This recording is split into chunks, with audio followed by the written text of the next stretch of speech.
नमस्कार फॅमिली, तुमची लाडकी सुवर्णताई शेतकरी. तुम्ही बघत आहे गहू. आता ह्या गव्हासाठी लागणारा संघर्ष आता 0 पासून मी तुम्हाला सांगत आहे. पहिलं गहू टाकायचं, नंतर पाणी धरायचं आणि 21 दिवसानंतर औषध फवारणी करणं गरजेचं आहे. त्यानंतर परत आठवड्याला पाणी धरणं. 3 महिन्यामध्ये गहू काढण्यासाठी येतो. आणि जर आपल्याला वाटलंच गव्हाची वाढ होत नाहीये किंवा गव्हाला असं वाटलंच तर आपण एक औषध फवारणी नक्की करू शकतो. हा आहे गव्हाचा प्रवास. पण त्याच्यानंतर गव्हाची पोळी कशी होती.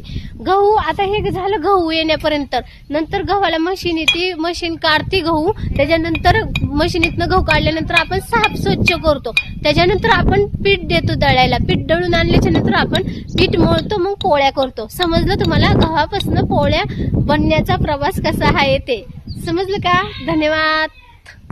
हा झाला 90 दिवसाचा प्रवास. कळलं, समजलं तुम्हाला?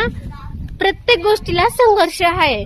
संघर्ष केलं तरच यशस्वी होणार, नाही ते यशस्वी होणार नाही. मला जमत नाही, मला येत नाही. अरे करून तर बघा ना, सगळंच येत असतंय.